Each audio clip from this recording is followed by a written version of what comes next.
மர அறிவு இயந்திரத்தில் சிக்கி குடும்பஸ்தர் பலி, யாழில் துயரம்.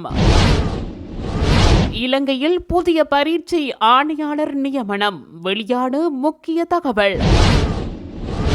மிளகாய் தோட்டத்தில் நின்றவர் மின்னல் தாக்கி உயிரிழப்பு, யாழில் சம்பவம். இலங்கையில் இருந்து பாகிஸ்தான் செல்லும் விமானங்கள் ரத்து, வெளியான அதிரடி தகவல். யாழில் காய்ச்சலால் இளைஞன் உயிரிழப்பு, சோகத்தில் மூழ்கிய குடும்பம். இலங்கையில் புதிதாக பிறக்கும் குழந்தைகளை குறிவைத்து தாக்கும் நோய். யாழ்ப்பாணம் ஏழாலை பகுதியில் மர அறிவு இயந்திரத்தினுள் சிக்கி குடும்பஸ்தர் ஒருவர் உயிரிழந்துள்ளார். இந்த சம்பவம் நேற்று இடம்பெற்றுள்ளது. சம்பவத்தில் ஏழாலை பகுதியைச் சேர்ந்த 42 வயதுடைய குடும்பஸ்தர் ஒருவரே உயிரிழந்துள்ளார். இவர் தனது வீட்டில் மர அறிவு நிலையத்தை நடத்தி வந்துள்ளார். இந்நிலையில் நேற்றைய தினம் வழமை போன்று மர அறிவு வேலையில் ஈடுபட்டிருந்த போது தவறி இயந்திரத்தின் மேல் விழுந்ததில் சம்பவ இடத்திலேயே உயிரிழந்துள்ளார்.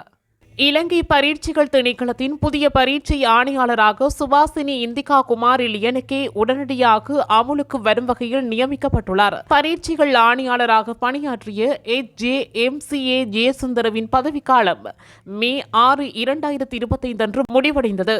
இந்நிலையில் இலங்கை கல்வி நிர்வாக சேவையின் சிறப்பு தர அதிகாரியான AK சுபாசினி இந்திகா குமார் லியனகேவை காலியாக உள்ள பரீட்சைகள் ஆணையாளர் நாயக பதவிக்கு உடனடியாக அமலுக்கு வரும் வகையில் நியமிக்க முன்மொழியப்பட்டிருந்தது. அதன்படி கல்வி, உயர்கல்வி மற்றும் தொழிற்கல்வி அமைச்சர் என்ற வகையில் பிரதமர் கரணி அமரசூரியவின் சமர்ப்பித்த முன்மொழிவை அமைச்சரவை அங்கீகரித்தது. யாழ்ப்பாணம் சுன்னாகம் போலீஸ் பிரிவிற்குட்பட்ட ஏழாலை பகுதியில் மின்னல் தாக்கி ஆணொருவர் இன்றைய தினம் உயிரிழந்துள்ளார். சம்பவத்தில் ஏழாலை கிழக்கு ஏழாலை என்ற முகவரியைச் சேர்ந்த 39 வயதுடைய குணரட்னம் குமரன் என்பவர் இவ்வாறு உயிரிழந்துள்ளார். குறித்த நபர் இன்றைய தினம் தனது தோட்டத்தில் மிளகாய் ஆய்ந்து கொண்டிருந்த போது மின்னல் தாக்கியது. பாதிக்கப்பட்டவர் சிகிச்சைக்காக தெல்லிப்பளை ஆதார வைத்தியசாலையில் அனுமதிக்கப்பட்ட நிலையில் சிகிச்சை பலனின்றி உயிரிழந்துள்ளதாக தெரிவிக்கப்படுகின்றது. இலங்கையில் 2000 முதல் 2500 குழந்தைகள் தலமீசியா நோயால் பாதிக்கப்பட்டுள்ளதாக சுகாதார அமைச்சு தெரிவித்துள்ளது. நாட்டில் ஒவ்வொரு ஆண்டும் பிறக்கும் 40 முதல் 50 குழந்தைகள் தலமீசியா நோயாளிகளாக அடையாளம் காணப்படுவதாக அந்த அமைச்சின் தொற்றா நோய்கள் பிரிவின் பணிப்பாளர் வைத்திய நிபுணர் சமிதி சமரகோன் தெரிவித்துள்ளார். இன்று உலக தலமீசியா தினத்தை முன்னிட்டு நடைபெற்ற ஊடகவியலாளர் சந்திப்பில் கலந்து கொண்ட போதே அவர் இதனை குறிப்பிட்டார். இதேவேளை நாட்டில் சுமார் 5 லட்சம் பேருக்கு தலமீசியா நோய் அறிகுறிகள் இருப்பதாகவும் அவர் கூறினார். தலமீசியாவுடன் சமூகங்களை ஒன்றிணைத்தல், நோயாளிகளை முதன்மைப்படுத்துதல் இந்த ஆண்டு தலமீசியா தினத்தின் தொனிப்பொருளாக காணப்படுகின்றது.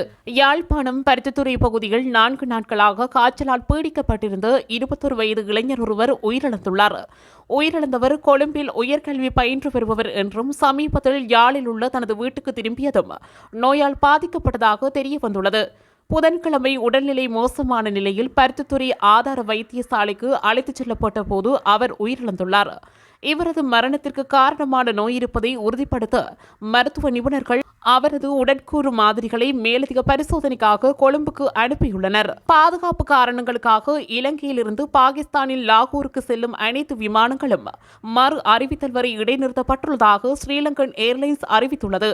இந்திய பாகிஸ்தான் போர் பதற்றத்துக்கு மத்தியில் இன்று காலை பாகிஸ்தானின் லாகூரில் விமான நிலையத்திற்கு அருகில் 3 குண்டுவெடிப்புகள் நிகழ்ந்ததாக வெளிநாட்டு செய்திகள் தெரிவிக்கின்றன. இந்தியாவில் ஜம்மு காஷ்மீரில் சுற்றுலா பயணிகள் சுட்டுக் கொல்லப்பட்டமைக்கு பழிவாங்கும் நோக்கில் ஆபரேஷன் செந்தூர் என பெயரிடப்பட்ட தாக்குதலை இந்தியா பாகிஸ்தான் மீது மேற்கொண்டிருந்தது. அந்த தாக்குதலை அடுத்து இரு நாடுகளுக்கும் இடையில் தாக்குதல் சம்பவங்கள் இடம்பெறுகின்றமை பரபரப்பை ஏற்படுத்தியுள்ளது.